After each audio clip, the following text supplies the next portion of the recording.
As we stroll along. They're coming to Davao December 15.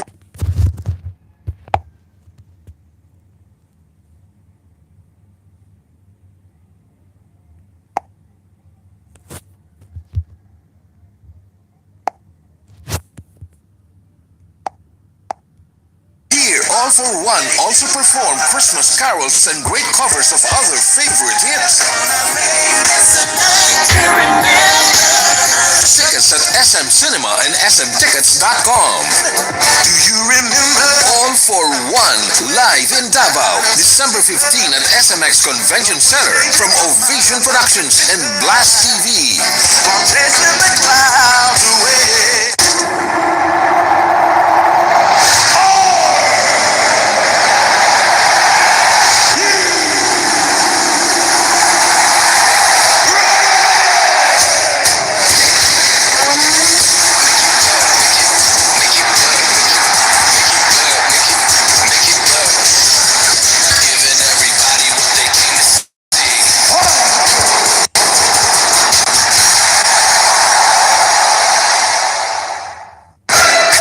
Libreng movies, Saan? libreng sports, Saan? Oh, big knee from Cejudo! Very unorthodox. Is second to none. dito sa Blast TV, mapapanood mo lahat yan ng libre. She's the most beautiful thing I've ever seen in my life. Di na kailangan mag-sign up, i-download lang ang app. It's impressive, right?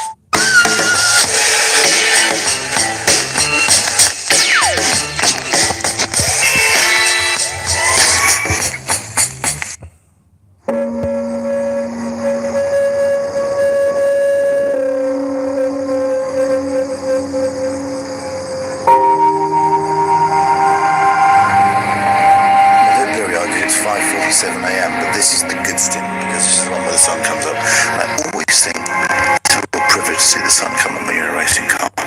So I'm sort of looking forward to it. We've lost a bit of time. I'll wake up in a minute.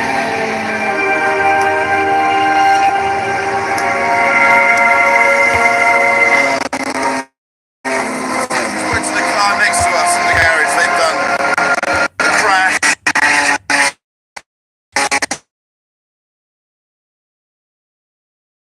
After 3 hours to fix. So everyone's taking time up. We've just had a little break because everyone fell asleep.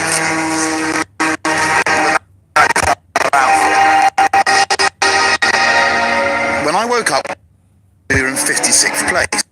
Sitting still for 3.5 hours will do that. But the track was dry and the engine loved the cool air, so I went on the attack.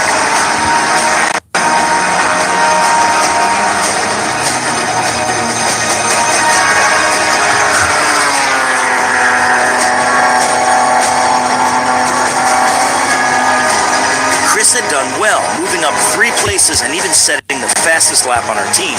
But then... Hear me, what it seemed like was fuel was leaking on the inside of the filler neck. But it wasn't the filler neck. The fuel line had ruptured again, dumping fuel on the track and making Chris lightheaded. Chris, go to the panic, not on pit box. It was a simple fix, but by then the fumes had done their damage to Chris, so Matt stepped up, hoping to continue the pace.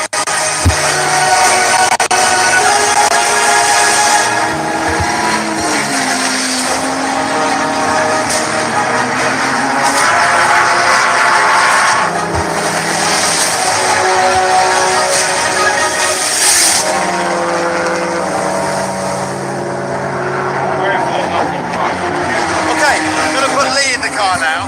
We've got about 3 or 4 hours to run, and obviously his main aim is to nurse the car to the end. Actually, his real aim is the fact that I did a 23.2 early this morning. He's going to try and beat that time, and he'll do it at any cost. He's a racing driver, and racing drivers have to be quicker. So can you imagine if he went home being slower than a jerk?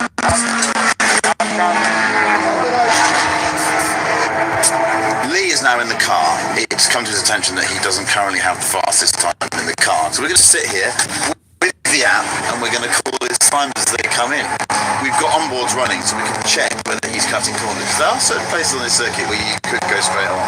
I've spoken to BF Goodrich and they reckon this is the peak moment in the race for time performance. You've got a 3-lap window now. The taunts continued, but Lee had a rebuttal involving Chris's new favorite TV show. Hey, Chris. Lee, Do you want to know what happened in season 3 of Game of Thrones?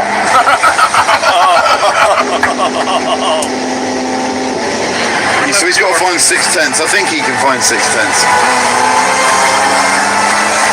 I'm literally burning. Someone spun on fluid and he hit them.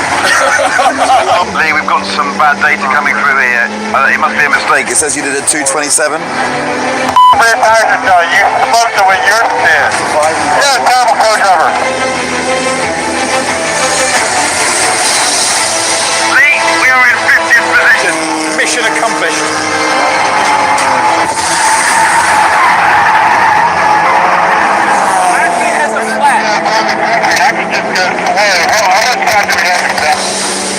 There's 3 minutes of the race to go. Can you make it?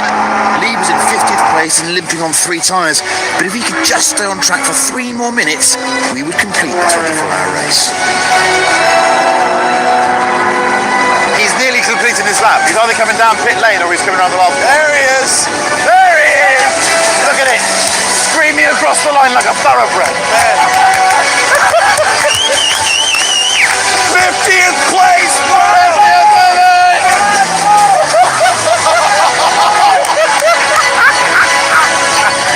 He's backing it down pit lane.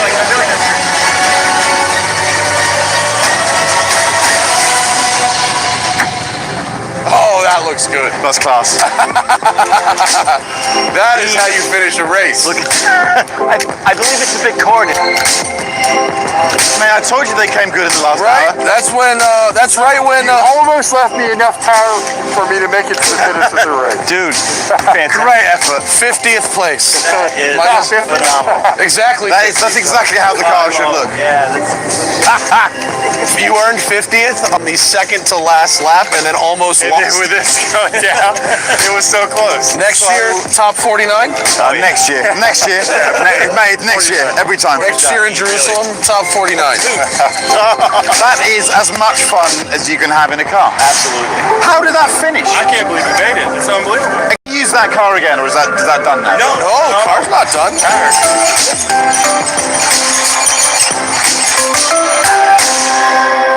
Up next, Heroes of Lucha Libre.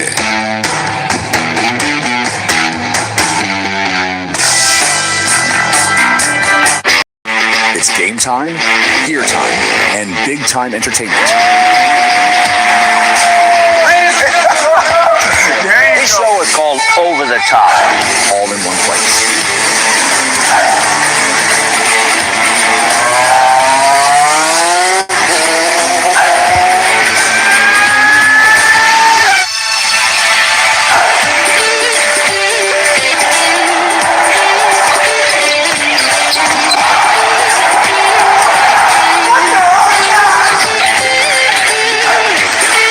Tonight on Jay Leno's Garage. Go big or go home, right, Jay? Jay drives a ridiculous 2-direction vehicle. This really can't be legal.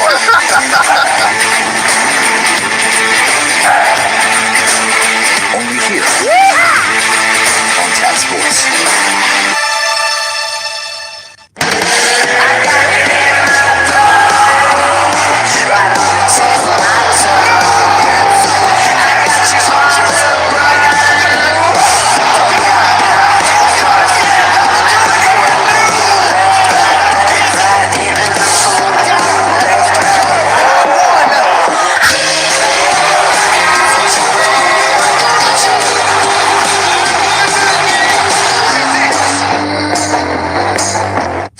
When the bar bends, when the earth shakes, when every ounce of strength is tested, only the elite remain.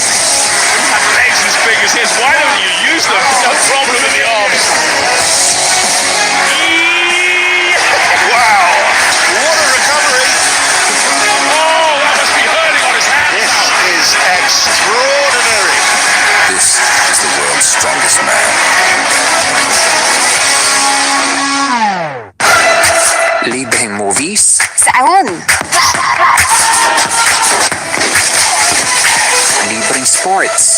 Saan? Oh, big knee from Cejudo. Got a fight back. Very unorthodox. Is second to none. Dito sa Blast TV, mapapanood mo lahat yan ng libre. She's the most beautiful thing I've ever seen in my life. Di na kailangan mag-sign up, i-download lang ang app. It's impressive, right? As we stroll along. They're coming to Davao December 15. Grammy Award-winning artists, All for One. Sing along to All for One's much-loved hits. Nice land by the moon and the stars and the skies. I can love you like that. Here, All for One also perform Christmas carols and great covers of other favorite hits. Gonna make this a night to remember. Tickets at SM Cinema and smtickets.com. Do you remember? All for One, live in Davao, December 15 at SMX Convention Center from Ovation Productions and Blast TV. While chasing the clouds away. Welcome everyone to a very special episode of Unfiltered. Today, we'll have none other than NBA champion, NBA All-Star, Olympian, and one of the best to ever do it, Dwight Howard.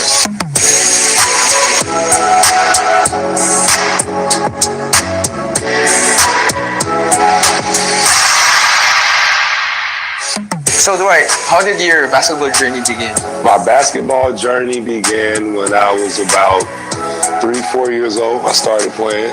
It's crazy. At 5, I was really getting serious about wanting to be in the NBA. So I had this Magic Johnson VHS tape that I would play every day. I didn't have a basketball goal in my house. So what I did was, on the inside of my house, I took a hanger and I put it on the door, and that was my basketball goal to shoot. And I went outside and I just practiced doing all the drills that I saw on Magic Johnson's tape. And after that, I was like, man, this is, I want this place to where I can't have a basketball goal. You know, I want to be able to shoot. I want to be able to play. And I just worked hard until everything that I spoke, it started to happen. So I'm just very thankful about that. Oh, that's awesome. Who would think a makeshift basketball would work? And great. It worked. Right? It worked good. On the sock, we used to socks and roll it up into a little ball, and that's what we used to shoot with. I'll never forget that. As a kid pursuing basketball, did you ever think that it would take you around the world? As a kid, you know, I was a big dreamer. You know, I still am, and one of the things I always wanted to do was travel around the world. So I used to be in love with globes. And I used to always spin the globes and look at certain parts of the globes and just wonder like what it would be like to actually go to this part of the world and just think that there's people who actually live there who probably have no clue that I exist, and I would love to go over there and just speak to them and get to know them. Basketball has given me that opportunity, so I'm very grateful and thankful to God that, you know, He is really giving me this body, this mind to be able to play and travel the world. How did the opportunity to play overseas come about? It just was an opportunity where someone came to me and said, hey, would you like to come to Taiwan? That was the first time.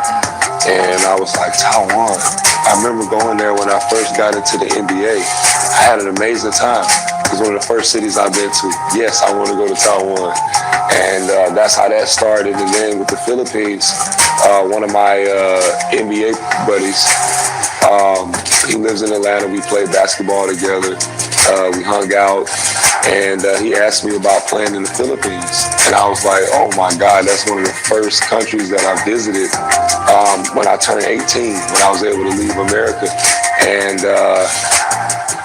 I was like, man, most definitely I got to come out here and play. I know I have so many fans here, and I would just love to just get a change of atmosphere and a change of scenery from what I was accustomed to playing. What are your thoughts on the Philippine basketball team's performance in the international scene?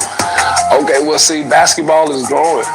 And, you know, having a chance to play here, having a chance to work out with players from the Philippines and seeing their skill level is really good. Very, very great students of the game, I must say. Every team that I've watched, every professional team, every player works on their craft. and they really enjoy basketball, and that's something that you don't find in a lot of places around the world where some people look at it as a job. You know, here it's just like, it's a part of life, you know? Yeah. Straight off the flight. First day in the Philippines. Gotta get the guns right. Let's go. The first time I came here, I remember it was raining really bad. And I was just driving to the hotel, and it was a court. And I was like, is there people out there during the rain? It's just pouring rain, and then people's out there playing defense, and it was like puddles of rain and water. And I'm like, man, they really love basketball. It doesn't matter if it's raining. And playing in flip-flops, you know, that is just, so it's just a really good thing to see, because, you know, it's not about, you know, being famous or anything like that. It's just the feeling that basketball gives you. It's just like, oh, you make a shot, you just feel accomplished. You get a stop on defense, you block somebody's shot, you're like, I got you. It just energizes you. So yeah, it's amazing. What did you see in the Asian basketball scene that made you invest your time, money, and your talent? The Asian community is really in love with basketball, and you know, I know it's a lot of Asian players. They have dreams to want to make it to the NBA, or you know, want to be successful in basketball and stuff like that. And I was like, you know what? We need a league for the world. You know, a lot of players might not make it to the NBA. It's only 450 guys that make it, that play every year. So that's a small amount, you know. So if there was other places where guys could play and also make an impact in the world, have fans all around the world, have support of different countries, that's an amazing feeling. And I want players from around the world to have that opportunity. So I was like, man, let me invest in this. Let me get behind this league, because, you know, I wanted to be successful. Basketball has done so much for me. It's brought me around the whole entire world and back. You know, so I'm pretty sure there's guys out there who have that same dream to play basketball around the world. So I'm very thankful, and that's why we started. What's the end goal for the Asian tournament? The end goal for the Asian tournament is to be one of the best, brightest, youngest, greatest leagues and tournaments in the history of basketball. We want this thing to be around the world. We want to provide opportunities for players around the world to play at a high level, for one, but also get recognized for it. You know, I think a lot of players, like I said, if they don't make it to the NBA, they feel like their dream is dead. But no, you got to keep on dreaming. You got to keep dreaming. You can never stop, because one door closes, another door can open. You can still find a way. So we want to reach those kids, those players who may feel like they don't have another shot. And here you go. You come to the TAT, the tournament, get your name out there, show everybody your skills, and you have an opportunity. So that's the main thing. Hello, Pinoy fans. This is Dwight Howard, and I am inviting you, and only you, to watch the Asia tournament here, and only here on Tap Sports.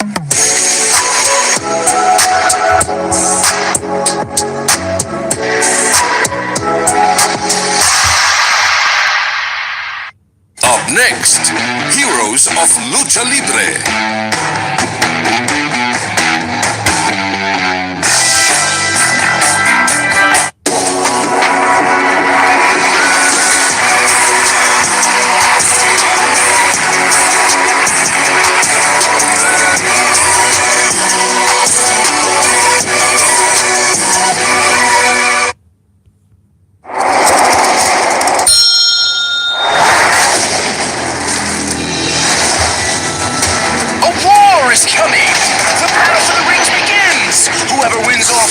The sacred belt of Sarunka and will become masters of the universe. These are not just warriors, they're the heroes of Lucha Libre. First up, Sinestrum's lethal weapon, Piero Tito, wants nothing more than to disgrace Legendum's hero, Mini Rey Mysterio. Later, ancestral rivals, the Wagners and LA Park, meet in a no-mercy clash of dark forces. Strength versus skill, power against will. Who rises? Who falls?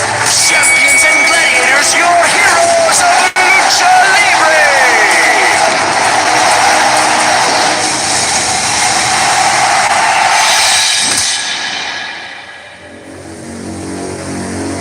a time when the Earth enjoyed peace and harmony. From the invisible island of Theraton, a supreme being called H forged 4 power rings to harness the 4 elements of nature. It was just a matter of time before someone tried to steal the Master Ring, unleashing a night of raging fury. Theraton splintered. 4 new islands came to be, ruled by Rudos and Technicos, who must fight in the Luchadome to possess all 5 rings, claim the sacred belt, and rule the universe. If an island is without a ring, and its luchador loses, a frozen hell called Amnesia. Triumphant luchadors are rewarded with Therabucks for their courage in the ring. Let the battle for the rings begin.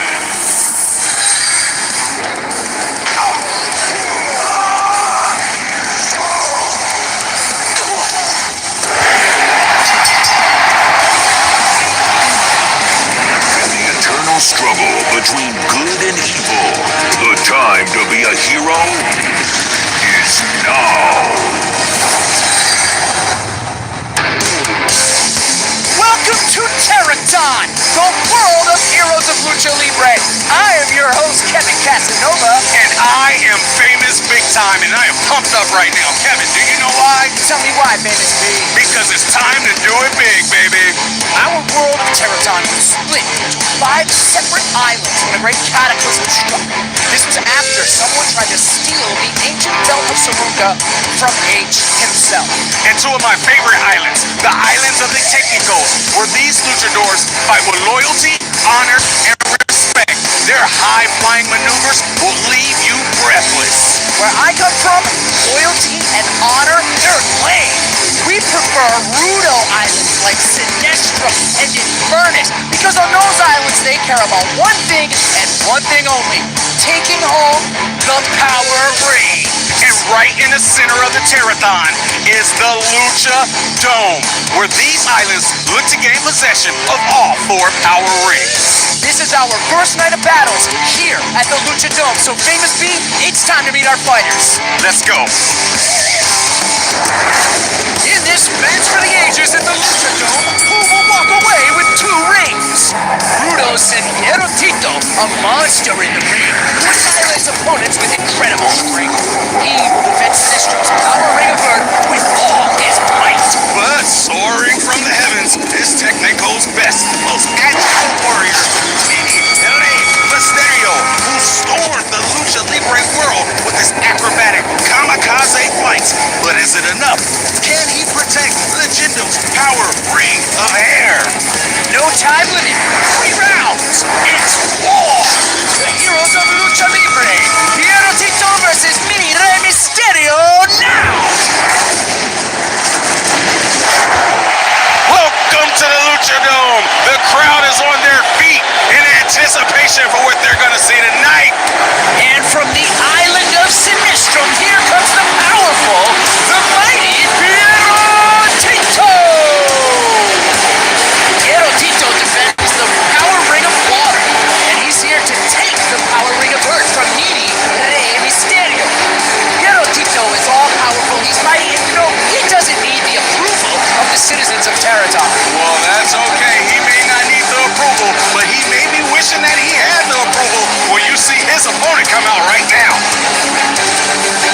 Hierro Tito is ready for any challenge. The island of Sinestro can take on any other island. Well, I hope he's ready, because here comes Mini Rey Mysterio to a huge ovation. Do you hear it? Can you hear the audience stepping in?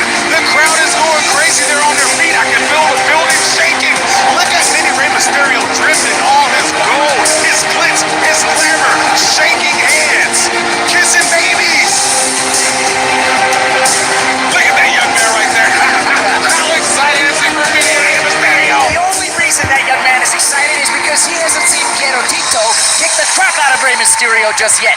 Well, oh, off the top rope. rope. He's Look a at the showboat. athleticism. Look at the athleticism. He's just being cocky. Well, here comes the match. This is getting ready to start. Yeah, you know, Piero Tito, he doesn't need all the glitz and glamour. He doesn't need to do the fancy stuff. He's about raw power. Well, I'll tell you one thing. The audience, the fans, sure can appreciate the fancy, the high flying. And Mini Rey Mysterio is coming and soaring from the heavens, let me tell you. Here we go. We got a lockup now. Mini Rey Mysterio spins up. Piero Tito around. Goes for a head scissors or no. He's back up. Around and arm drag. Puts Tito on the ground. Piero Tito, he's going to take his time. He's going to assess the speed of Mini Rey Mysterio. Goes for a couple. There you see his nice splash. Archer right on top. Went for the lateral press, and Mini Rey Mysterio is just not strong enough to hold down Piero Tito. Nice arm drag. Sends Benedito to the ground. Here you go. Here's the ropes. Wait a minute. Whoa. Kick out. Mini Rey Mysterio now. Springboard corkscrew punch-up. Beauty. Oh my God. What a move. He's taking it to Benedito already. Mini Mysterio looks tired. He's drawing energy from the audience, but you know, pretty soon we're going to run out. Let's take it to the replay right here. Wow, what a maneuver. What a maneuver. He picked up a lot of speed on that corkscrew, but I don't know how effective it was. Piero Tito is very strong.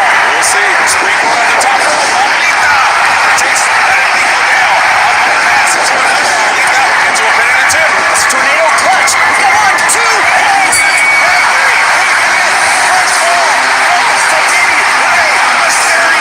that's just one fall.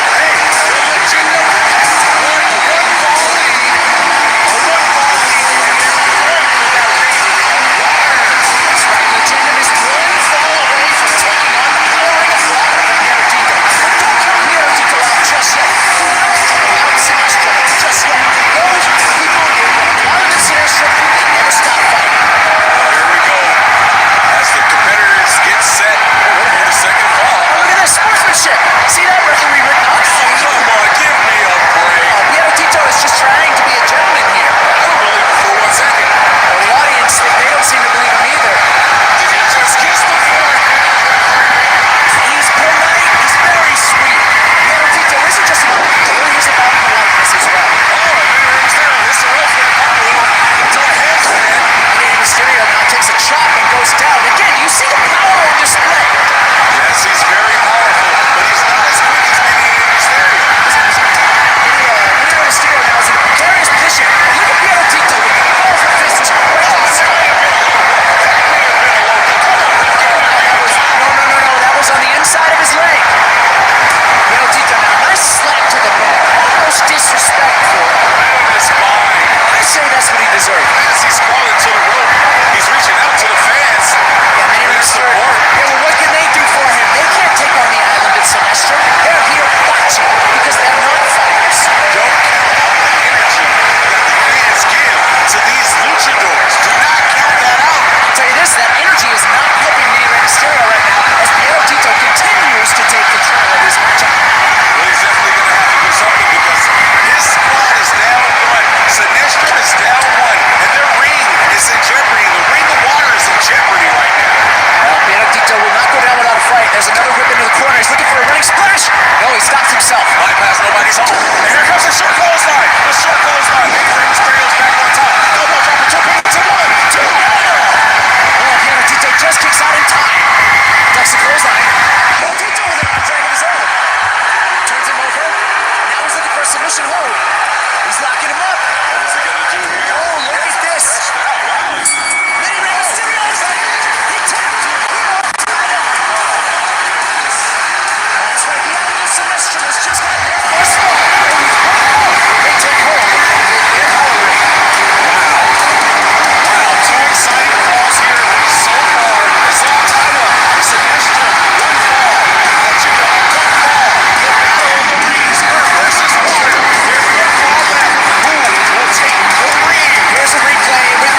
coming to Davao December 15.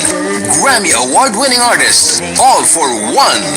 Sing along to All for One's much-loved hits. I swear by the moon and the stars and the stars, I can love you like this. Here, All for One also perform Christmas carols and great covers of other favorite hits. Gonna make this a night to remember. Tickets at SM Cinema and smtickets.com. Do you remember? All for One, live in Davao, December 15 at SMX Convention Center from Ovation Productions and Blast TV. While chasing the clouds away. This place is about to explode. No one's saving you now. But if you provoke me, I will do very violent things. And she's into the fray! And he connects, look! And the splash and the heat! Showstopper! He was speaking his damn show! Can you believe that?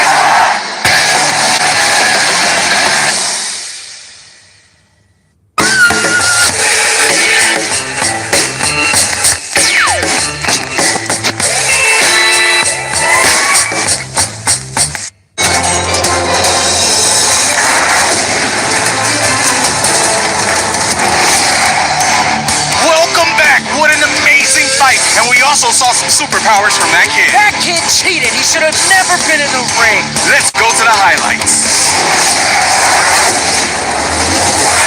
The Power Rings of Water and Earth were up for battle. That's right. Mini Rey Mysterio was taken into Perentito early in the first fall. Yes, and Mini Rey Mysterio tried to use his speed. Arm drag. And a corkscrew off the second rope.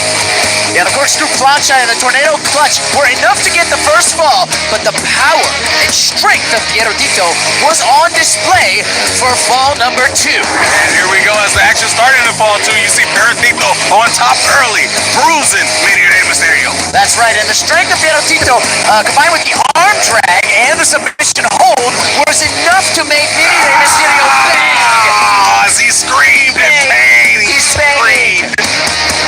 Fall number 3 saw Mini Rey Mysterio start off with a series of light slaps. Yeah, that wouldn't stop him. As you see, incredible moves like a backflip springboard off the top rope. And here you see him take down Perentito using his own power against him. A very short clothesline, but Piero Tito made sure to even up the score with a little bit of help from the audience. he chased this little guy all the way to the ring, only to be arm drag and right into position that saw Mini Rey Mysterio come off the top rope, and he scores the fall and wins the Ring of Water from Sinestro.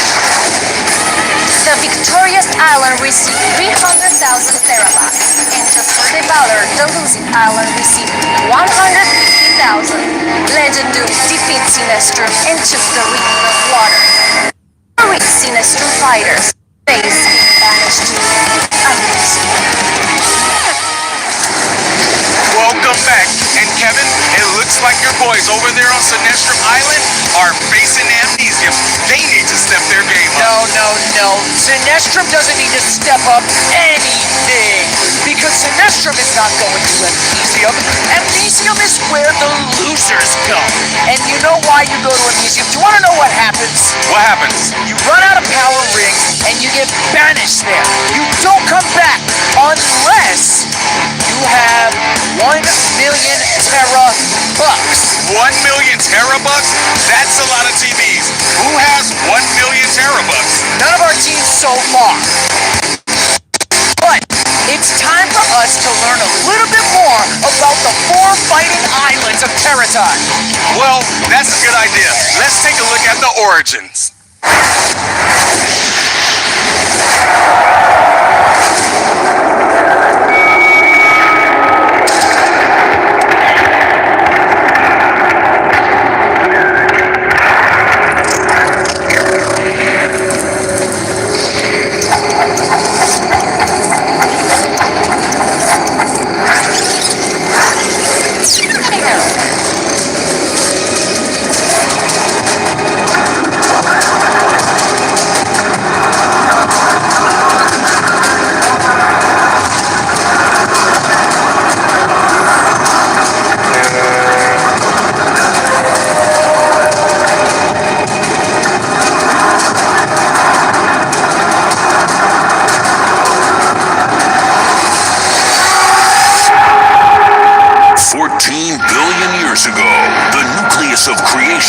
catapulted through space by the Big Bang. Known as Thuranium, it travels for millions of years, gathering cosmic power and wisdom to become the most prized object in the universe. It strikes planet Earth. The impact ends the Ice Age and creates the continents, but also splinters Thuranium into 5 fragments. 4 are forged into power rings that control fire, water, earth, and wind. But they are scattered and lost for centuries. Traveling with Thuranium is a supreme being called H, searched for centuries, found and united the 4 power rings with a master ring on the 5th and largest fragment of Thuranium, the island of Theraton. Learn anything, famous B? I think we all learned something. That was history from the past all the way to the present. But right now, it's gonna be a battle between Rudos! It's a Rudo battle! Rudo, my favorite thing! We're gonna see some destruction, and it's coming up right now! A split between Rudos escalates to war on Terraton. Infernus, the doomed wasteland where lawlessness is law, recruits the LA Park Dynasty, architects of terror, lords of the underworld, thieves, outlaws, ridiculous. They win, they vow to blanket the world in darkness.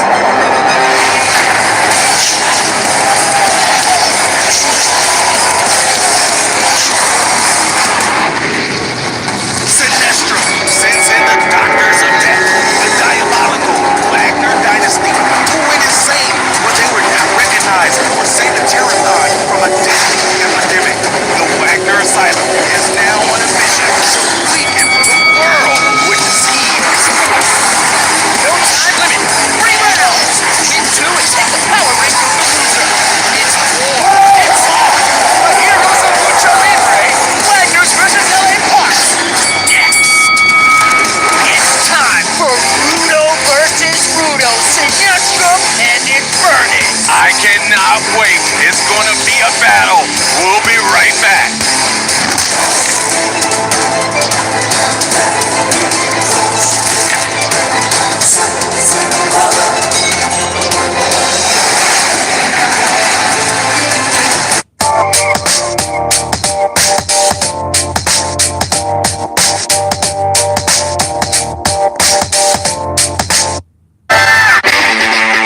Game time, gear time, and big time entertainment. This show is called Over the Top. All in one place.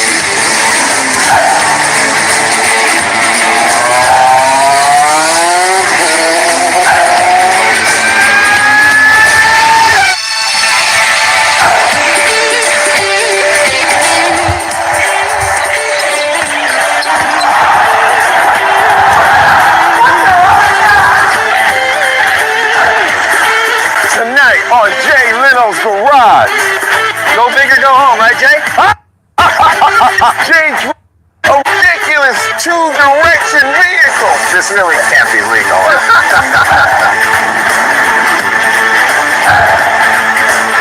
Only here on Tap Sports.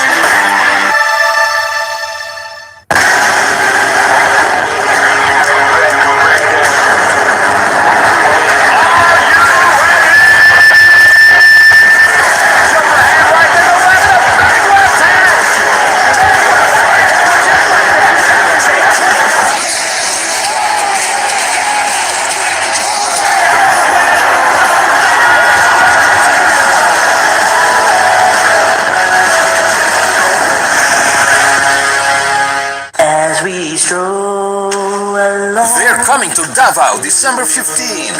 Grammy Award-winning artists, All for One. Sing along to All for One's much-loved hits.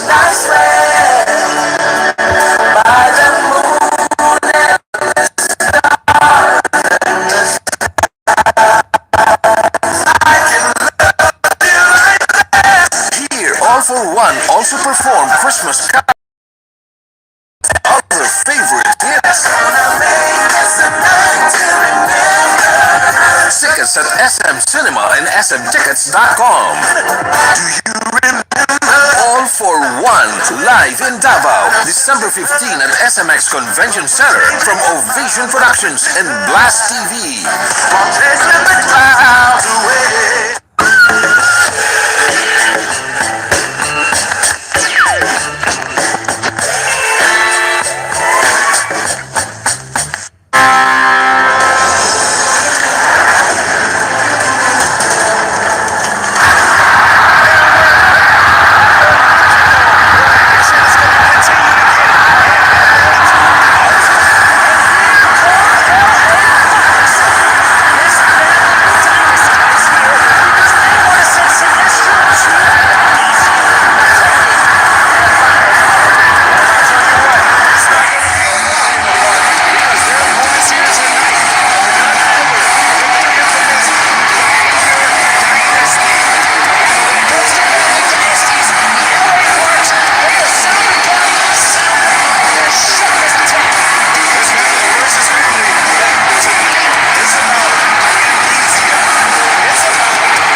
are trying to stay alive. Antes que nada, los Wagner Mariaco. You check the microphone, the Wagners had something to say. De verdad, me encuentro aquí.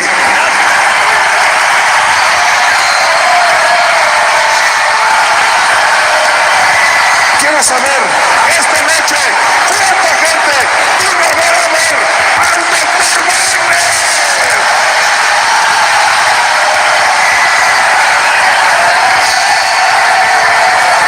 Creo, Wagner, que esta noche trajiste suficiente público, pero así como lo trajiste, esa máscara ya la perdiste y te la tienes que quitar. No cometas fraudes en esta arena. Quítate esa máscara, cabrón. Yo no voy a permitir que tú luches con esa máscara. Quítatela. I think he's being reminded of that right this second. Bien, por el respeto que le tengo a todos ellos y ante una gran derrota, aquí me voy a presentar sin máscara. Ustedes merecen lo mejor y es por ello que me la voy a despojar. Pero antes, voy a partir tu madre. Muy bien, Wagner, muy bien. Me la vas a partir. Pero ahora quiero que escuches cuánta gente vino a ver a la Parca.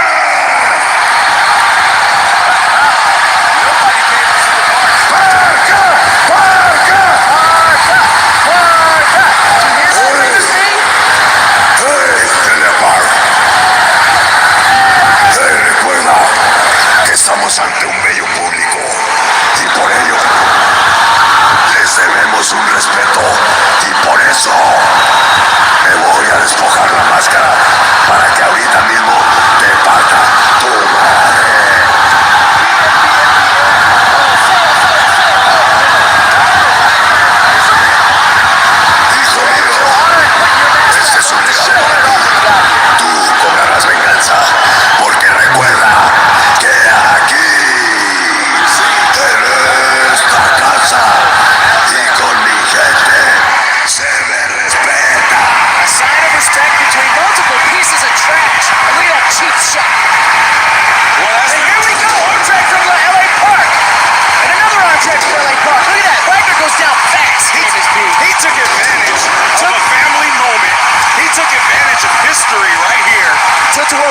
just got Wagner to the outside. And now, wait a minute, Wagner Jr. now going after L.A. Park. And here comes Hijo de L.A. Park. Oh my God, they're in the crowd, they're in the audience, and these fans better get out the way. They better move. They better move. These two families are fighting. They're fighting it out. I'll tell you what, we've got two nasty individuals, or four nasty individuals, two nasty teams here. That's right. As the crowd is hot and heavy right in the center of the action. And now L.A. Park gets rolled back into the ring. Look at that, he just splashed him with a beer. He looked thirsty out there to me. L.A. Park is holding on to his knee. Oh, meanwhile, both L.A. Parks are getting absolutely mangled right now. Jesus Christ. See, that's what happens when you interrupt tradition. That's what happened. He's holding on. Hey, come on, that's cheating. This drink's on you. That's disgusting. Speaking of beer, you might want to owe me one after this show. Hey, man, Wagner's pathetic. I don't owe anybody anything. I would never sit down with a beer to have a beer with you, famous dude. Come on. The action is hot and heavy in the ring as all four competitors are back in the ring. L.A. Parks were launched at each other, and they both collide. Man, did you see them noggins just collide? Absolutely. And L.A. Park takes a kick to the hamstring. His left leg looks to be a little bit sore. He's been holding it all match. Now remember, Sinestrom is just one match away from going to Amnesium, so the Wagners need to win this match in order to keep Sinestrom alive. Here's a Samoan drop for Wagner. And a little press. 1, 2, and 3. And three. That's it. The Wagners take the first fall, and they are one fall away from winning the Ring of Fire. Well, the Wagners need to win to stave off Amnesium. As Casadora and a face buster. Lateral press. And three. It was three. And it's official. Both competitors have been pinned to make it official. The first fall goes to the Wagner. Here's a replay of the Samoan drop of L.A. Parks. Which absolutely should have been a disqualification. That was my favorite part of the match so far. The action here in the Lucha Dome is intense, but right now, we're going to take a break.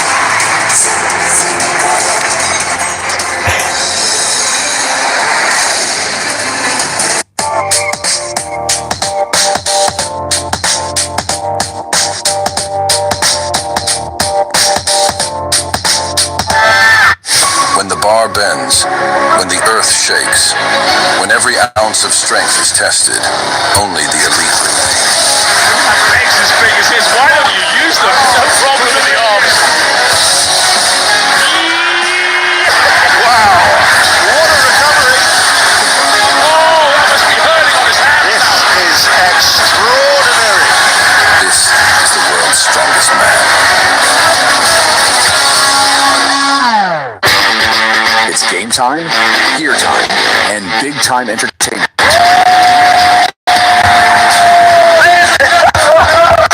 Today's show is called Over the Top. All in one place.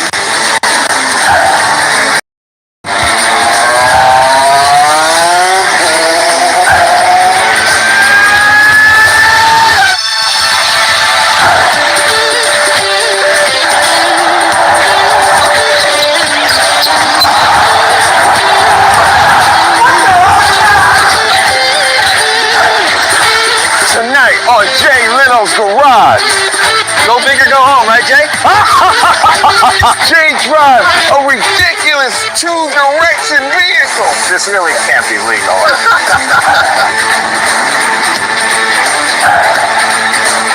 Only here on Tap Sports.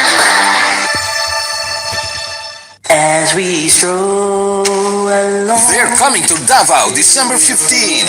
Grammy Award-winning artists, All for One. Sing along to All for One's much-loved hits. Nice land by the moon and the stars in the sky. I can love you like that. Here, All for One also perform Christmas carols and great covers of other favorite hits. Tickets at SM Cinema and smtickets.com. Do you remember? All for One, live in Davao, December 15 at SMX Convention Center from Ovation Productions and Blast TV. While chasing the clouds away.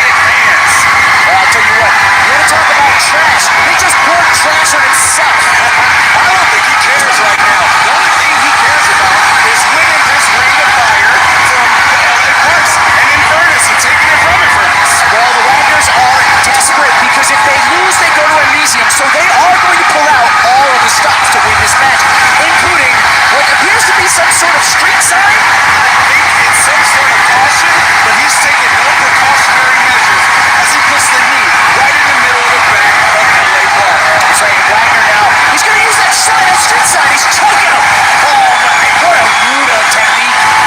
This is garbage. You know what? While I usually don't agree or condone with the tactics or antics of either side, because they're both brutos. Punches, punches, punches. Closed fist punches from Wagner. And oh, famous speed. There's no room for that. There's no room for that. What I will say is a desperation. It's a desperation thing because they cannot. As you can see them, Jose and basking in their glory in the middle of the ring right now. How is that helping anyone? Chop to LA Park. Well, it's helping their egos because they are taking it to the parks. Up one fall, they have the advantage, they have the upper hand in the ring, and you got to think that they're going to pull out this victory. Look at that. Wagner's father and son just absolutely in control here. And, you know, cheating runs in the family. It's a time speed. Well, if it does, tonight they will definitely take it. Oh, and a huge backbreaker, the tilt-the-world backbreaker. That's the second tilt-a-whirl backbreaker we've seen. I expect a reversal. He's trying to break his spine tonight.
fearless heart makes a warrior a champion, forged in fire and refined like gold, tested through time.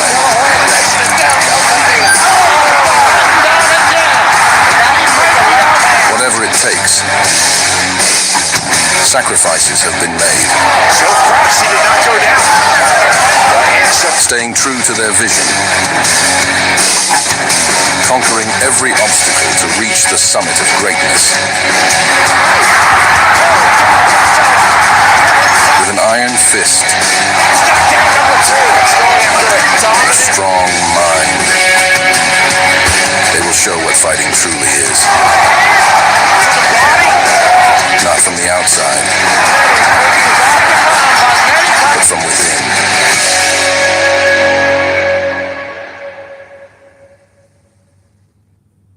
As we stroll along. They're coming to Davao December 15. Grammy Award-winning artist, All for One. Sing along to All for One's much-loved hits. Nice land by the moon and the stars and the skies. I can love you like that. Here, All for One also perform Christmas carols and great covers of other favorite hits. Tickets at SM Cinema and smtickets.com. Do you remember? All for One, live in Davao, December 15 at SMX Convention Center from Ovation Productions and Blast TV. Chasing the clouds away. Free, our hearts believe. Tonight we're limitless, tonight we're free. Free, let it out, let it roar. Free, open up every door. Free, can't contain this sound. Free, we're screaming free. Hands up high, wild and carefree. Free, ever young, forever we're free. Heart beating out in perfect harmony. Free, this is our decree. Tonight, tomorrow, always we're free.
the Wagners were able to take on LA Parks with intensity and ferocity. They were able to represent the island of Sinestro using all of their tricks.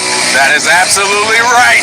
The Doctors was in the house as you see the 3 count right there, earning them the first fall. A little bit of showboating may have cost them fall number 2 as the Wagners cheated their way, they were hoping their way to victory.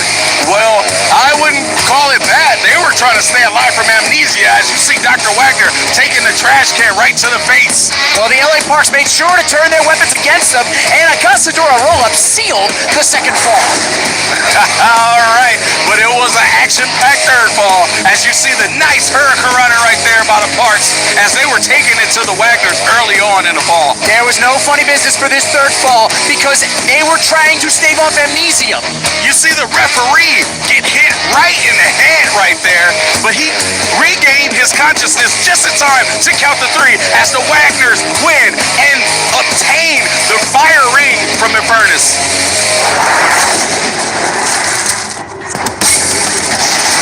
The victorious island received 300,000 terabytes. And just for the valor, the losing island received 150,000. Sinestro won back the Ring of Fire, and without a ring, Infernus fighters face banishment to amnesia. And with that, Sinestro has staved off amnesia. The Wagners are safe just like I knew they would be. We have a tradition here to show the top 3 moments of the night. Let's take a look. And your epic moment of the night actually comes from a non-luchador. It was this young man who was chased around the ring, right into the ring by Benedito, turning it around on him. This little cheater was able to get Benedito down for the count so that Mini Rey Mysterio could land a splash. The destroyer moment of our matchup comes from Wagner Jr. Yes, that's right. This was a bit of a trashy experience, but the trash can was able to make a difference as both LA Parks and the Wagners were on the receiving end. Bien, all is good and fair play, but your ring mask goes to none other than Mini Rey Mysterio, who has a heart of gold, and he was doing his thing, flying all around the ring. Mini Rey Mysterio was able to use his side speed to take out El Pierrotito. That's right, that is correct. Mini Rey Mysterio deserves mess, as you can see all the action that he put for you. How can you give the golden mask to a cheater like that? Oh, come on. All the action tonight was incredible, and that kid was superb. Well, thank you for joining us. I have been Kevin Casanova. And I am Famous Big Time. We appreciate having you on Heroes of Lucha Libre.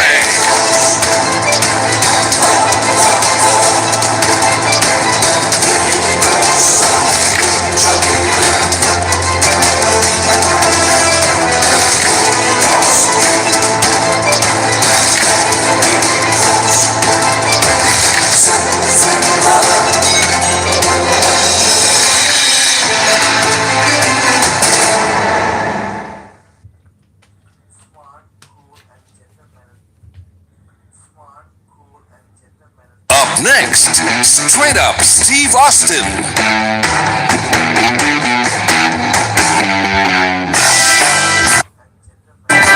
I am Michael James de Guzman Darilag, Education Program Supervisor from DepEd San Juan, and I was also assigned as the Tournament Director of Regional Palaro of NCR Baseball. This is the secondary baseball tournament. Actually, we are in the championship round, so we had the elimination in the past few days, and we still have 3 remaining teams, Muntinlupa, Manila, and Quezon City.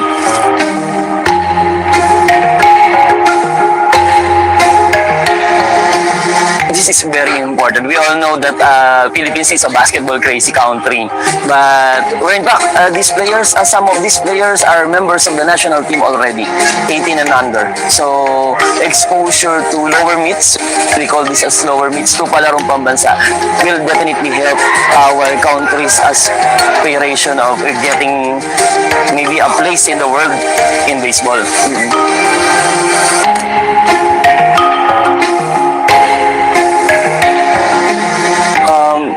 yun, sport, second program, like this, the level program.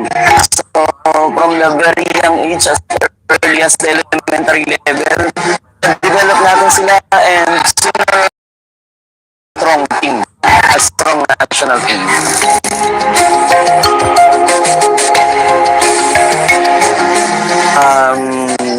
Number one, if parent kayo, baseball, may potential tayo dito. Baseball, may pag-asa tayo dito. Hindi kailangan ng height masyado. Ang kailangan lang dito skills. We have the field, we have the venue. Ang daming magagaling na coaches around the country. So, definitely, sooner or later, yung anak ninyo can be one of those playing the MLB. Sana meron tayo in the future.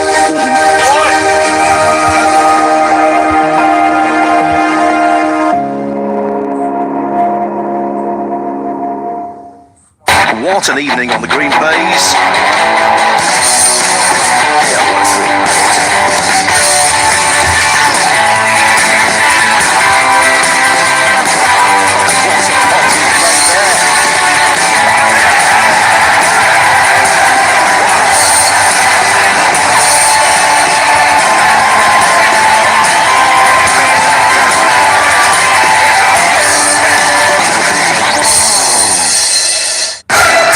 Libreng movies? Saan?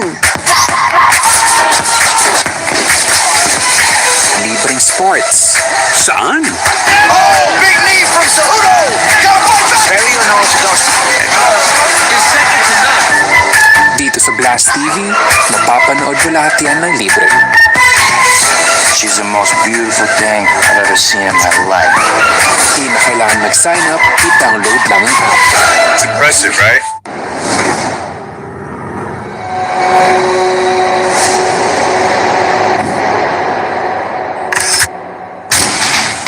In the late 90s, one of WWE's most brutal rivalries unfolded between two unforgettable characters, Mankind, played by Mick Foley, and The Undertaker. Mankind debuted as an unpredictable force, immediately challenging The Undertaker's dominance. The pair would go on to wrestle a series of matches, beginning with their first PPV match at the King of the Ring event. Leading up to their infamous match, that quickly became an acclaimed standard for the Attitude Era.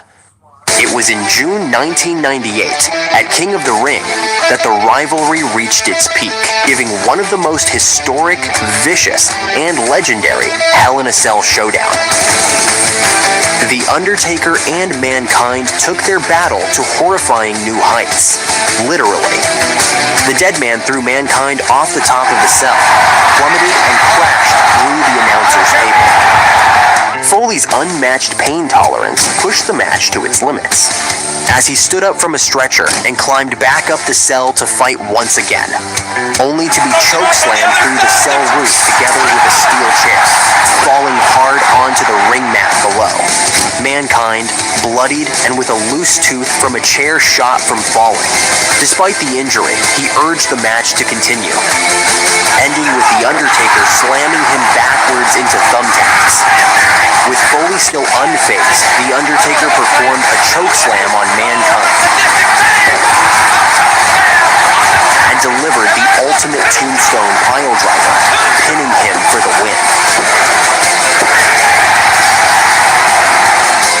This fierce between Mankind and The Undertaker showcased the extremities professional wrestlers are willing to take for the sake of entertainment. A testament of their commitment into pushing the limits of insanity. Further reshaping the WWE, leaving an indelible mark. Immortalized in Snapshot.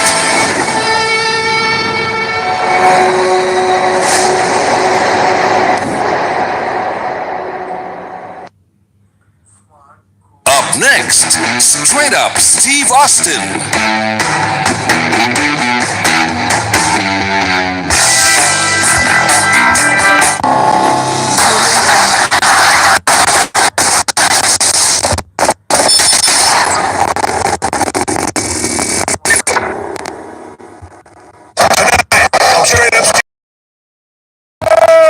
Oh yeah, I welcome Luke Cole.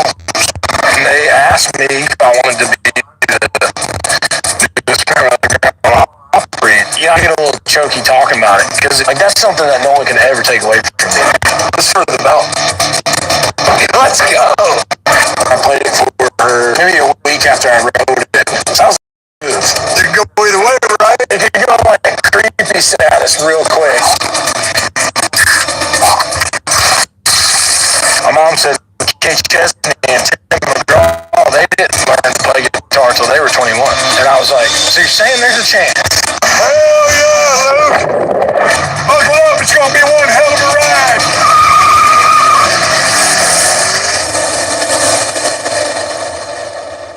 Luke Combs is unquestionably one of the hottest names in country music today. The multi-platinum singer is Billboard 200's top country artist of the year. Luke started singing at a young age, but it wasn't until college that he taught himself how to play guitar and write songs. In 2015, Luke staked his claim in the country scene with his first self-released single, Hurricane. Initially offered only on digital platforms, Hurricane was just the first of Luke's record-breaking 9 consecutive #1 singles, and every one of his albums has hit #1 on Billboard's country chart. I know just about every word to Luke's songs and can relate to his DIY work ethic, so I couldn't wait to kick it in Nashville with this country superstar.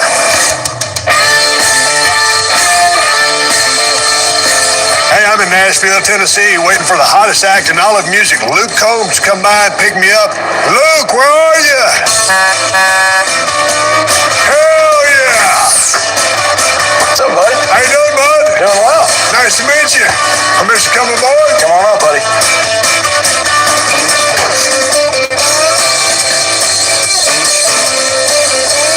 I appreciate you supplying the ride. Yeah, of course, man. Tell me about the tour bus.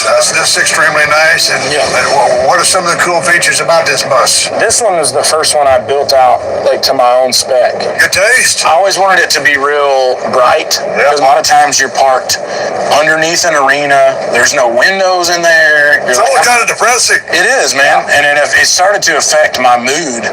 And so I was like, when I build a bus, it's going to be, white stuff and bright marble and really bright countertops. I remember when I used to come out of the ring, speaking for myself, I mean, there's an adrenaline rush. For sure. And to see you go out there and to see so many people smiling, singing, laughing, and enjoying your music, it's just got to make you feel good when you come out on the bus. I mean, is it celebration time? Sometimes it depends on the show, I think. Friday night, we kind of have some drinks. It's like one show left.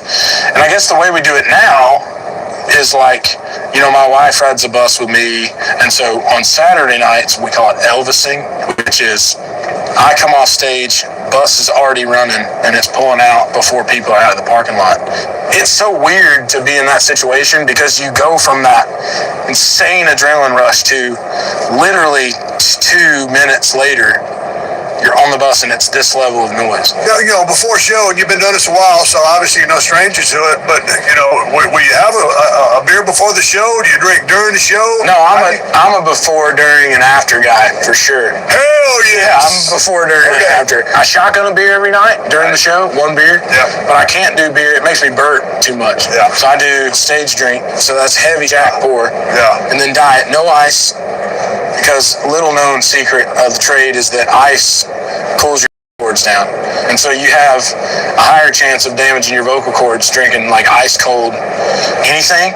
That is an amazing fact I didn't know. I guess that's what I've been doing wrong all these years. Tell me a little bit about the songwriting process, because you're a young man, you're 30 years old. You seem, when I listen to your songs, there's a layer to them. It seems like you're an old soul in a young body. Yeah, I did a lot of research on songwriting when I wanted to get into it. And one of my favorite quotes was, a good writer can make you feel something that they've been through, but a great writer can make you feel something that they've never been through. And so I think it's a little bit of both. Tell me about writing Beautiful Crazy. Because, I mean, you've got it dedicated to your wife. Sure. You wrote it before you were married. I had just met Nicole, and so, I was like, super infatuated with her. So it was the perfect time and the perfect idea that came together. The first time, I remember the first line, her day starts with the coffee and ends with the wine. I still make her coffee every day in the morning and take it to her. Yeah, take it to her and stuff. And she always has, a glass of wine at night. And so I threw that in there. And I know that's not some earth-shattering idea, but I think sometimes the simple things like that, so many people can relate to because there's so many people doing those things. And so, yeah, that song really was. I played it for her maybe a week after I wrote it. We weren't even dating yet. So that was a risky move. Well, yeah, because it could go either way, right? It could go like creepy status real quick. She loved the song, and it's kind of like our story, man. It's the song that started off our lives together in a lot of ways. One of the stories you told about turning pro is you were living in an apartment, there's a pizza place, there's a bar underneath. I worked at Town Tavern as a bouncer. I asked the bar owner, I said, I've been playing guitar. I said, will you let me play a show here at the bar? And he was like, well, we can't do shows here because there's people that live upstairs. And I said, well, I know everyone that lives upstairs. I live upstairs. And I said, I guarantee nobody would call on you because we'd all be down here at the show. He still wouldn't let me do it. So I played rugby in college, and we hung out at another bar right across the street. So I went and asked that bar owner, I said, hey, let me play a show here. He said, all right. Charged $1 a ticket, and I sold 200 tickets, I think, made $200. That's good. Which was more than I made at both my jobs that week. I used that information. I come back to the bar I worked at, and I said, hey, man, I played a show at the bar across the street. And I said 200 people came on Wednesday night. So I can either do that there, or I can do that here. Choice is yours. You know what I mean? Kind of thing. And that worked, and I played every week at that bar for the next 2 years. That was the first standing gig that I had. Dude, you're the hottest guy out there touring, but I got a question for you. You ready to get dirty? I'm ready. Are you willing to get dirty? I'm in. Let's go do this. All right, look, here we are at Woolies Off-Road Park, and I knew when I was spending a day with you, two things came to mind, camouflage and mud. I'm down with getting muddy, but I got one thing I want to show you before this. I got a little vintage Stone Cold for you right there. Man, I got my places. You just warmed my heart. Here we are, out here in God's country, Tennessee, with Luke Combs, the hottest man on 2 feet, about to get muddy and in camo. Luke, walk this way.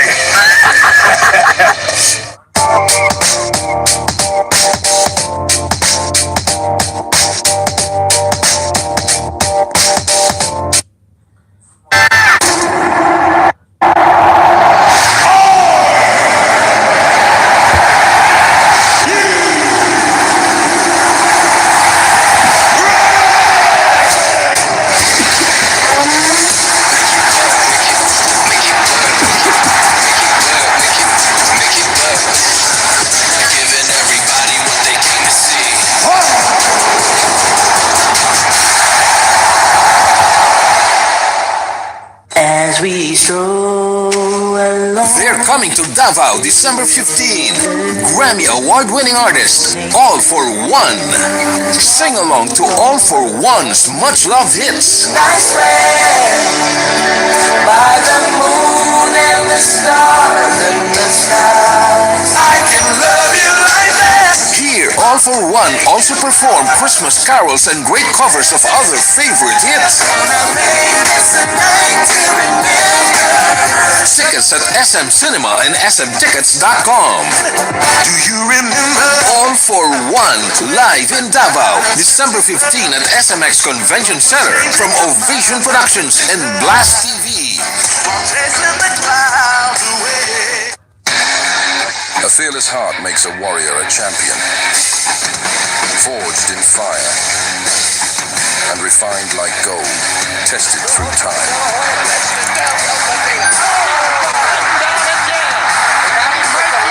Whatever it takes, sacrifices have been made. So crouch, he did not go down. Staying true to their vision, conquering every obstacle to reach the summit of greatness. With an iron fist, strong mind, they will show what fighting truly is. Not from the outside, but from within.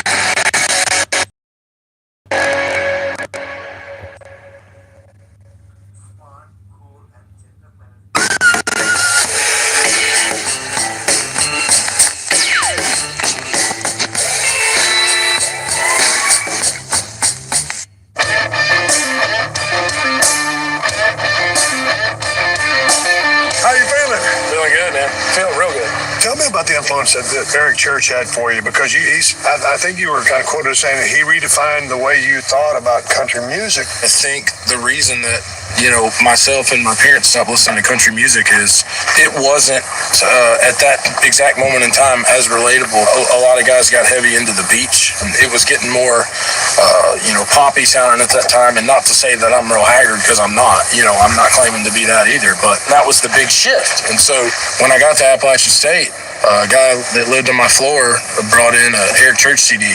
And he said, hey, this guy went to college here, you should check him out. Once I heard Eric and was like, this is something that I can relate to. And if he can do that, and he's from here, and I'm from here, I can do that. And that's kind of where I guess the fire caught spark, I guess, for lack of a better term. There's a great story about you as a songwriter. You were making some pitches to some execs, and you can tell the story. Yeah. Pick it up from there. When you move to town, one of the first meetings that you'll land is with BMI. They look out for songwriters and make sure they get paid and collect royalties. And so I went in and I brought my guitar in, and I played Hurricane, and I played When It Rains It Pours. I played She Got the Best of Me, which I had written in college, and then I played a work tape, or a demo tape, of One Number Away. My God, it's a strong list. It's a strong list. And so this person was like, hey, here's the deal. I don't ever think you're going to be an artist, and I think you need to write better songs. And so I was okay with that. It made me hungrier to go, okay, well, I do need to go out and get better, and I do need to write better songs. Now, all 4 of those songs I played for her are #1 songs now, but I still feel like some of my strongest stuff is yet to come out, so I'm thankful for that. God dang, dude, you can sing the hell out of a tune. But I brought you out this property to get muddy. You ready to get muddy? I'm ready, dude. I'm ready. Let's go. If you're ready, I'm ready.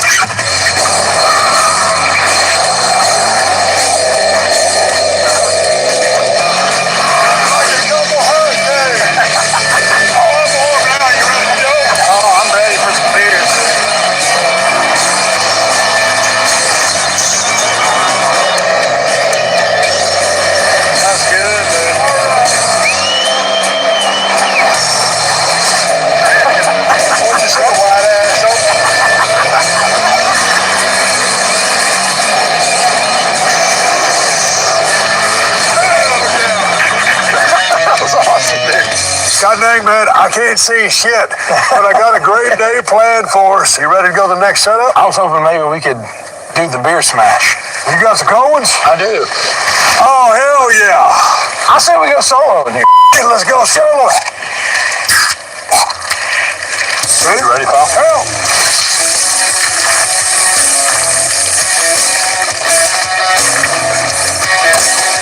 Hell yeah. That was wrong. Walk this way, Luke. Goddamn, I got more for you. I got more for you.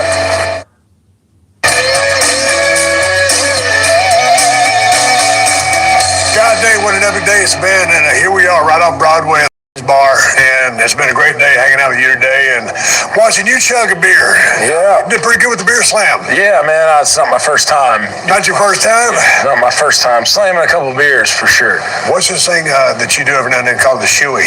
First time I went to Australia, that's a thing that they do. It's kind of a customary type, rite of passage type thing there. So the crowd started chanting shoey, and so I kind of knew what was up because we use that term playing rugby.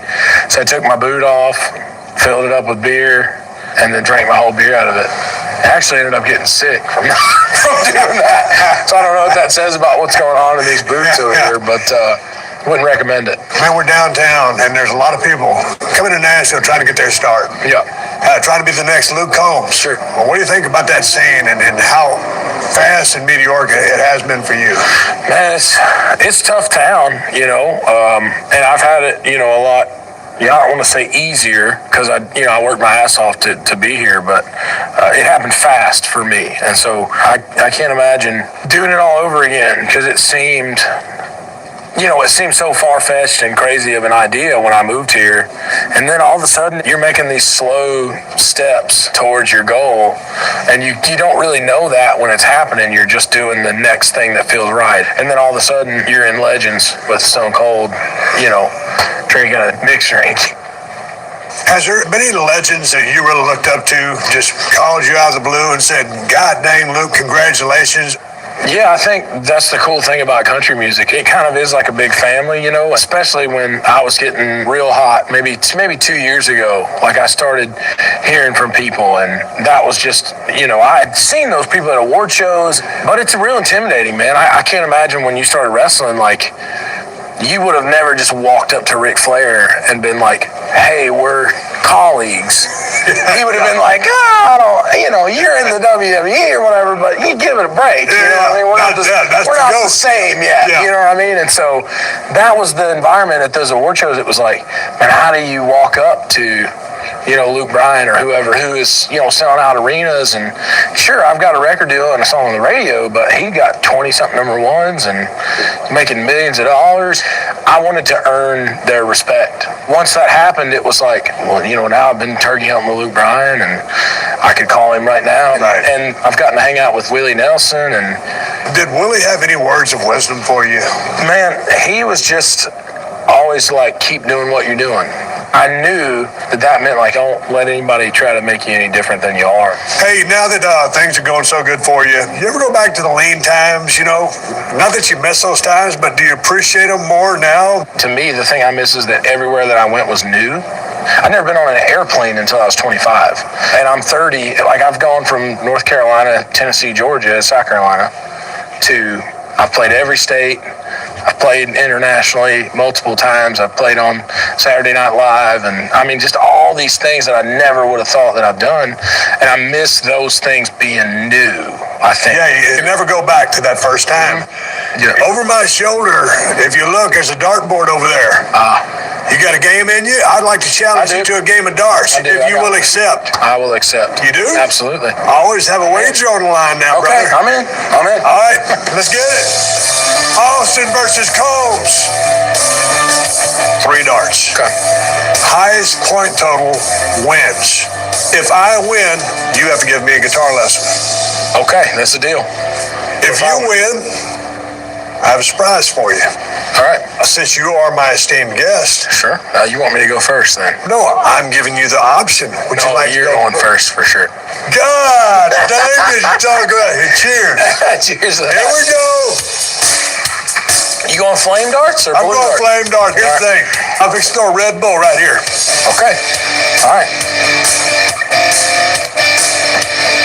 God dang it, a 14. That's a good lean, though. That's a good lean, though. A 20. I'll see you 20 with this triple 20. God dang it, nothing. Big for me. God dang it. On the board's a win. Son of a gun. 17. I'll take it. This is a big throw.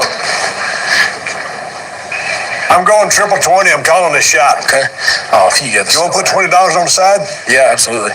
$20 bet on the side. He's going to hit it. Damn it. You want to go first? Yeah. I'll go first. Okay, yeah. You want to switch spots? We'll go. This is for the belt, right? This is a true nail biter. Oh, you mother. For the belt, mother. That's for the belt, baby. Let's go. I like that. Okay, Luke. Okay. Luke has just piled a ton of pressure on me. I changed the rules of the game. I get to do that because it's my show. Okay, watch this. I'm going to edge over here. Triple 20 for 40. Okay. You in? I'm in. Shit. Luke says he's in. I'm in.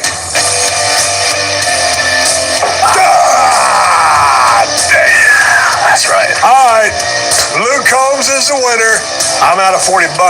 We're heading over to Ryman for something very, very special. God dang, I got a flag. Got no goddamn dart game.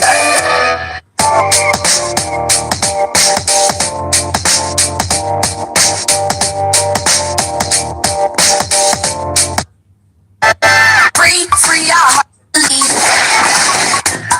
Tonight we're limitless, tonight we're free.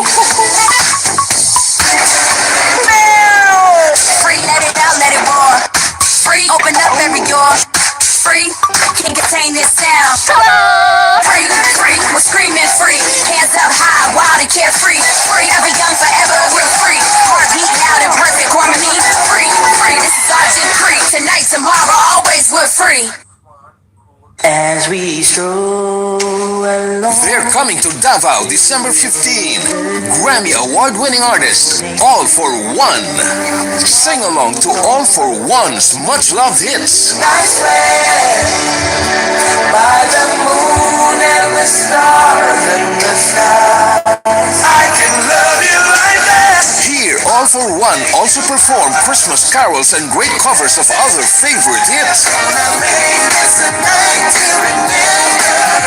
Tickets at SM Cinema and smtickets.com. Do you remember? All for One, live in Davao, December 15 at SMX Convention Center from Ovation Productions and Blast TV. It's game time, gear time, and big time entertainment. This show is called Over the Top. All in one place.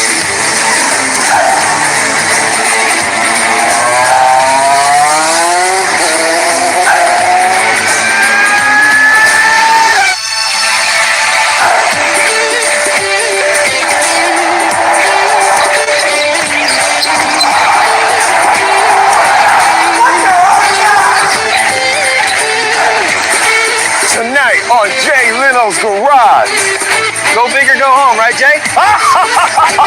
Jay drives a ridiculous two-direction vehicle. This really can't be legal.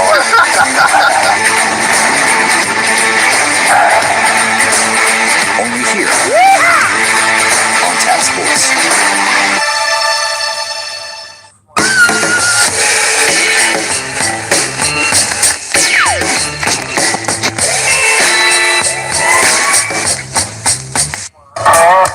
What a day, Luke. What a place to end up. Oh, man, you're telling me, buddy. This is the Cathedral of Country Music. This is the OG. And so, what did it mean for you when they asked you to join the Opry? That was Pretty emotional for you. very, very emotional. You know, Grand Ole Opry always used to be here at the Ryman, and now for the whole year, the Opry isn't always here anymore like it used to be. But when I was at the Opry House, it just felt like a normal night, you know, and it was me, my wife, my fiance at the time, and my manager, Cappy. It was just the three of us. And Beer Never Broke My Heart had just come out at that time. And it was going to be my first time playing it on the Opry, and here comes Craig Morgan and John Conley and Chris Jansen, and I was like, man, what is it? You know, like, what's going on here? And John comes out with the mic, and he says, Luke, we figured we'd help you sing your new song. And I was like, oh, awesome. Like, this is awesome. We're about to roll into it, and then they asked me, you know, kind of out of the blue if I wanted to be the newest member of the Grand Ole Opry, and I remember the first thought that went through my head was like, man, I wish my parents were here. That was my first thought. And then the second after I had that thought, it was like, holy shit, they've asked me to be, you know what I mean? Like, it was just, I was completely overcome with, you know, I get a little choky talking about it, because like, that's something that no one can ever take away from me. You know, like, I came here, and I busted my ass, and I earned that. And I'm so proud of that. And then my parents were there. And my whole team was there. I mean, I was overcome with emotion in that moment. It was amazing to watch, to see you overcome with emotion. I know the hard, and everybody knows the hard work you put in. And you learned to play guitar around 2021. Tell me about that, because it's led you here into, you know, 9 straight number ones. You know, I was 21 years old. And so my previous 2 summers in college, you know, all my buddies came home, we all hung out, worked their jobs, and, you know, got drunk and stuff. And well, that 3rd summer come around, and then none of my buddies moved home that summer. They all stayed in their college towns. I was sitting at home moping one day, and my mom said, what's wrong? And I said, I don't have any friends here. And my mom said, well, you know, Kenny Chesney and Tim McGraw, they didn't learn to play guitar until they were 21. And I was like, well, man, I'm 21. Like, so you're saying there's a chance, you know what I mean? Like, so I went and grabbed that old guitar out of my closet my parents had got me in 7th grade. And hadn't been played since 7th grade. So I taught myself all year on that guitar. And I wound up at a buddy's house when I went back to college that I played rugby with. And he had this Yamaha guitar sitting in the corner of his apartment, no strings on it. He said, why don't you take it home with you and, you know, put some strings on it and play it and everything. And that guitar is in the Country Music Hall of Fame right now. Is it? Yeah. You know I lost a bet. Yep. And I did bet you $40. Take it to the bank, boys. I always pay my debts. That's it right there. And this is something special for Let's see here. Let's see what we got here, pal. Oh, man, dude. Check these out, dude. Those are real sweet. If you bring these over here side by side, that's the Texas rattlesnake. So you always have a rattlesnake with you. Oh, and on the dude, back, yes. That's the Broken Skull logo. You've broken a lot of records. I wish you all the best and continued success. From hanging out with you today, I've learned 3 things. Number 1, talking to Luke Combs in person is better than singing along to Luke Combs in my car. I don't sing very well. Number 2, all you need to get the woman you want is to write a multi-platinum song. That's true. It's easy. And number 3, when you spend the day in the country with Luke Combs, you do it one way. Wide ass open. That's right. And that's the bottom line, because I said so. Now, are you ready to christen these things? I'm ready. He's ready. Hit me. Yes. Hit me. Here we go, Luke. Oh, baby. Right on. Cheers. They've Cheers, never buddy. been worn. No athlete's boot. No athlete's boot. Here we go.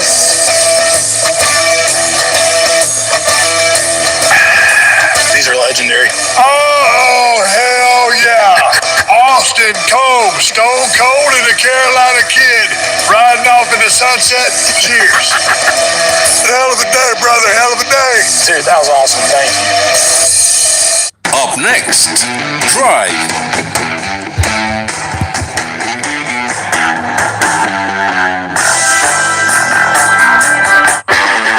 It's game time, gear time, and big time entertainment.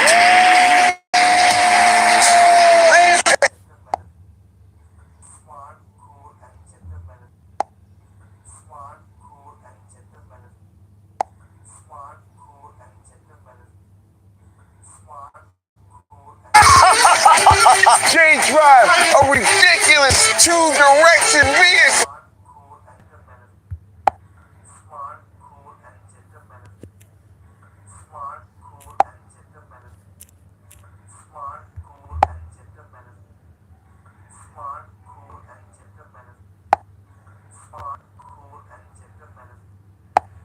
Baseball tournament. Actually, we are in the championship round. So we had the elimination in the past few days.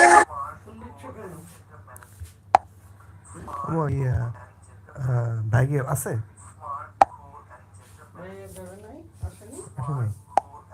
Very important. We all know that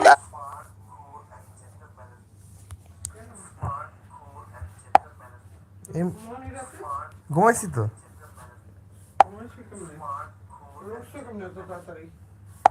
slower meets, we call this as slower meets to palarong pambansa, will definitely help our country's aspiration of getting maybe a place in the world in baseball.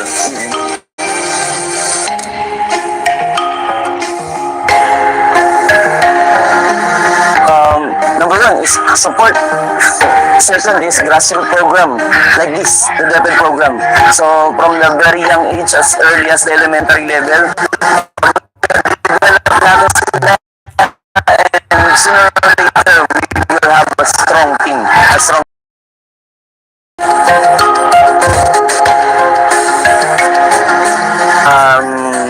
number 1, if coherent kayo, baseball, may potential tayo dito. Baseball, may pag-asa tayo dito. Hindi kailangan ng height masyado. Ang kailangan lang dito skills. We have the field, we have the venue. Ang daming magagaling na coaches around the country. So, definitely, sooner or later, yung anak ninyo can be one of those playing in the MLB. Sana meron tayo in the future.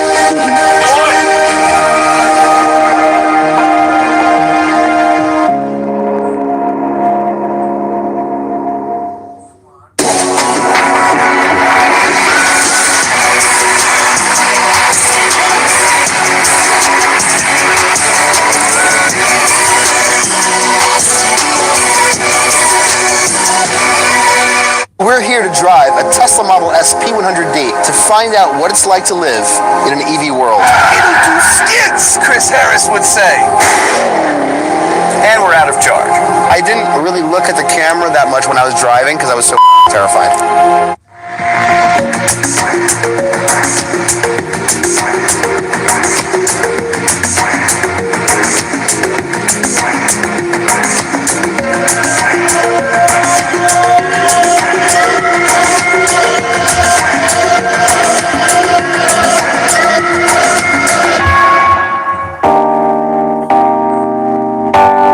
Electric cars, at least some of them, are better handling.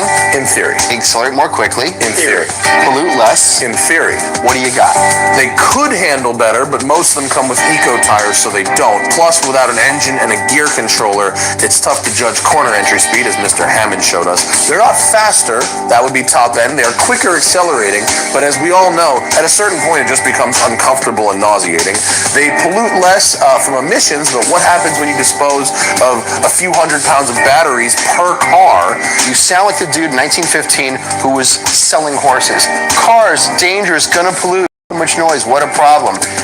Almost every single thing about electric cars is improving at a rate faster than internal combustion, where progress in the last few years has been like this. All right, well, before this great EV utopia happens, where do you guys land on performance hybrids? Yeah, so we're talking 918 Porsche, LaFerrari, the new NS. Exactly. I mean, look, I was a fan of the old NSX, so I would like to try the new one, but I'm afraid they might have ruined it.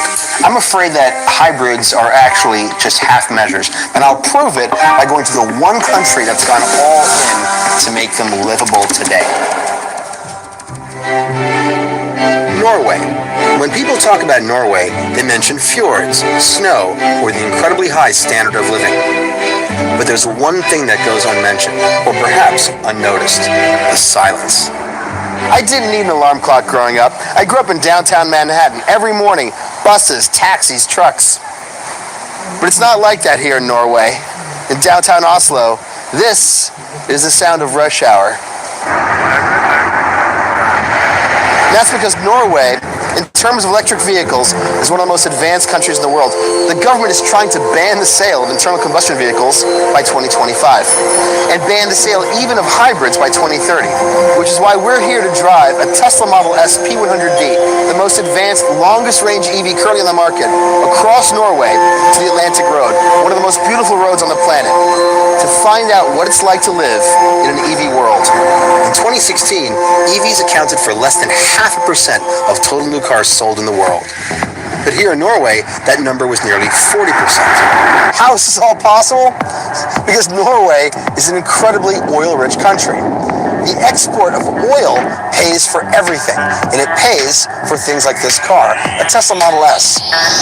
In America, a Tesla Model S costs about $100,000, about the same price as a Porsche Panamera. But in Norway, a Tesla Model S costs about the same as a BMW 5 Series, which is half the price. Why? Because internal combustion cars in Norway are taxed at almost 100%. In Norway, electric vehicles like a Tesla Model S, you pay no tax. You pay no parking. You don't pay for charging. You don't pay for tolls. You don't pay for ferries. EVs make perfect sense, but only as long as the incentives exist.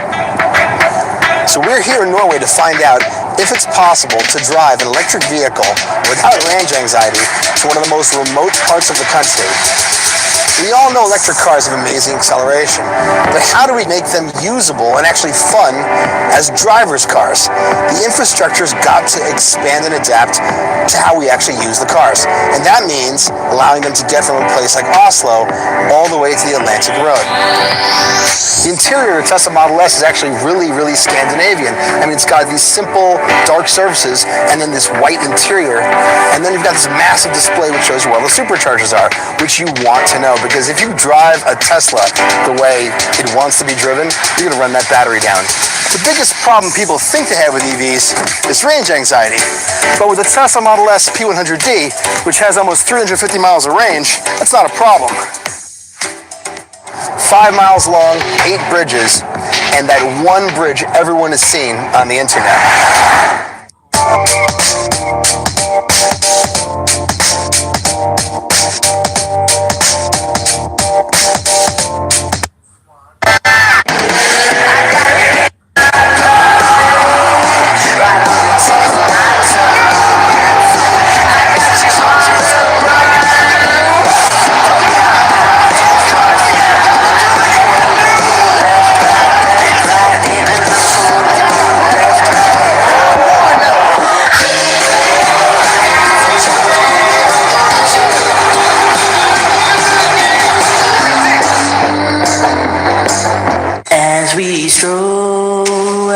They're coming to Davao December 15. Grammy Award-winning artists, All for One. Sing along to All for One's much-loved hits. I swear by the moon and the stars and the stars, I can love you like that. Here, All for One also perform Christmas carols and great covers of other favorite hits. Tickets at SM Cinema and smtickets.com. Do you remember? All for One, live in Davao, December 15 at SMX Convention Center from Ovation Productions and Blast TV. I'm chasing the clouds away. This place is about to explode! No one's saving you now! But if you provoke me, I will do very violent things.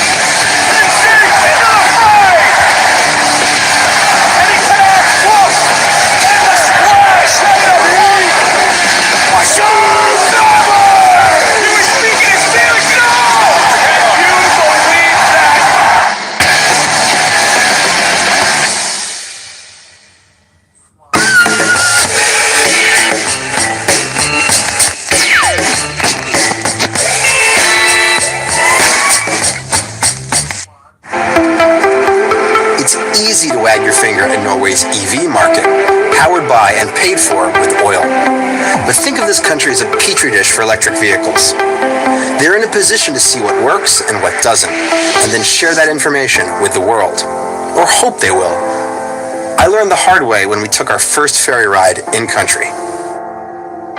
One of the coolest things about an EV in Norway is that you don't pay to get on a ship with a boat with your car.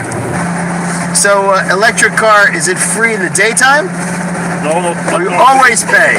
Yes, always pay. Before it's not. So, I was under the impression that electric cars took ferries for free.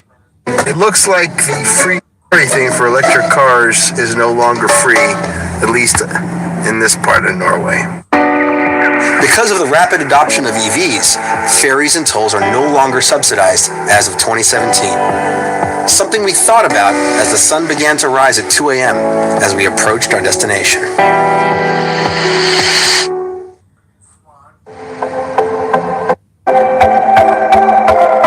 We're finally here, the Atlantic Road.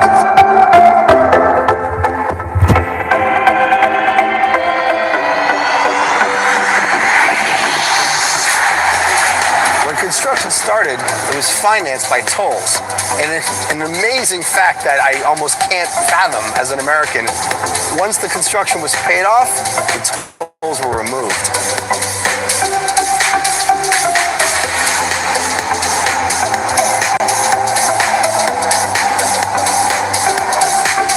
Coming up to the Atlantic Road and seeing what you can do with this kind of electric infrastructure actually makes me really proud to be an American.